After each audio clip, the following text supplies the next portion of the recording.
నమస్తే, welcome to NCN news. నా పేరు హరిప్రియ. ముందుగా ఎన్సీఎన్ న్యూస్ ప్రేక్షకులకు మహాశివరాత్రి శుభాకాంక్షలు.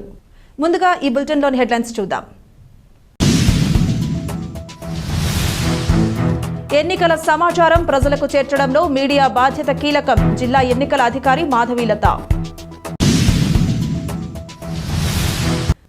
రానున్న సార్వత్రిక ఎన్నికల సమాచారాన్ని వాస్తవికత కలిగి ప్రజలకు చేరవేయడంలో ఎన్నికల సిబ్బంది, అధికారులతో సమానంగా మీడియాపై ఎంతో గురుతరమైన బాధ్యత ఉంటుందని జిల్లా ఎన్నికల అధికారి కలెక్టర్ డాక్టర్ కె మాధవీలత అన్నారు.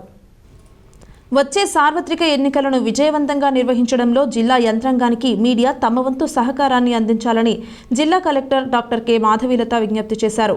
ఎన్నికల నిర్వహణపై కలెక్టరేట్ సమావేశ మందిరంలో collector Madhavilatha joint collector Tej భరత్తో కలిసి ఎన్నికలలో మీడియా పాత్రపై శిక్షణా కార్యక్రమం నిర్వహించారు.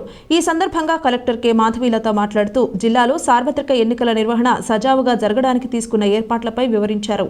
ఎన్నికల నిర్వహణపై ప్రతికూల వార్తలు ప్రచురించే సందర్భంలో సంబంధిత పార్లమెంటు, అసెంబ్లీ, నియోజకవర్గ రిటర్నింగ్ అధికారి దృష్టికి తీసుకుని వెళ్లి వాస్తవాలను మాత్రమే ప్రచురించాలని కోరారు. అసత్యమైన కథనాల వల్ల ఇబ్బందికర పరిస్థితి ఏర్పడే అవకాశం ఉందని అన్నారు. వాటికి సంబంధించి వివరణలను ఖచ్చితంగా ప్రజలకు, ఓటర్లకు చేరవేయాల్సి ఉంటుందని అన్నారు.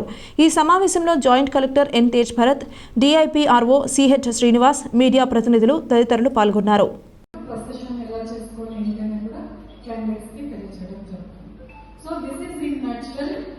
ఎలక్షన్స్ సంబంధించి అయితే ఇక్కడ నేను బ్రాడ్గా ఏం చెప్పట్లేదు.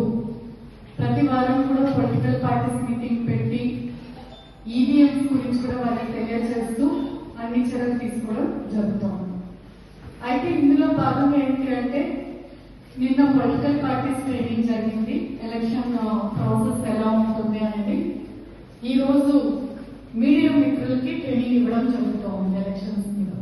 ఇది ముఖ్యంగా ఎందుకంటే ఒకటి వచ్చేసి ఎవరి రోల్ ఏంటి అనేది తెలుసుకోవడం కోసం, ఒకటి అసలు ఎలక్షన్ ప్రక్రియ అంటే ఎలా ఉంటుంది, మీడియా రోల్ ఏంటి, ఆఫీసర్స్ రోల్ ఏంటి అనే దాని గురించి ఈ ట్రైనింగ్ అనేది రోజు పెట్టడం జరుగుతూ ఉంది. అంటే దీంట్లో ఏంటి అంటే ఓన్లీ అధికారులు మొత్తం రెడీ చేస్తారు, ప్రాసెస్ అంతా క్యాండిడేట్స్ కంటెస్ట్ చేస్తారు, సో కౌంటింగ్ జరుగుతుంది, రిజల్ట్ వస్తుంది అనేది మనం అనుకుంటాం. కానీ ఏదైతే న్యూస్ పబ్లిక్ తెలుసుకుంటారో ఈ ప్రక్రియ గురించి కానీ, క్యాండిడేట్స్ గురించి కానీ, న్యూస్ అంతా కూడా ఎలక్షన్ డే రోజు కానీ లేదా కౌంటింగ్ డే రోజు కానీ పబ్లిక్ ఏదైతే తెలుసుకుంటారో అది కేవలం మీడియా ద్వారానే తెలుసుకుంటారు. మీడియాలో కూడా ఏంటి, ఇప్పుడు ఎలక్ట్రానిక్ మీడియా ఉంది, ప్రింటింగ్ మీడియా ఉంది, అండ్ మూడవది సోషల్ మీడియా ఉంది. సో ఈ మూడు అంటే మా దగ్గర నుంచి మేము ఇవ్వకముందే లేదా మా ఎక్కడి నుంచైనా కూడా రాకముందే మీ దగ్గర నుంచి ఫస్ట్ న్యూస్ అయిపోతుంది. అంటే public totally dependent on the media. మీడియాకి సంబంధించి ఏమైనా రెగ్యులేషన్స్ ఉంటాయనేది తెలియజేస్తాం. Next slide. మనకి different stages of election already collector గారు చాలా డీటెయిల్గా ఎక్స్ప్లెయిన్ చేశారు. సో మనకి నోటిఫికేషన్ వస్తుంది, మోడల్ కూడా కండక్ట్ స్టార్ట్ అవుతుంది.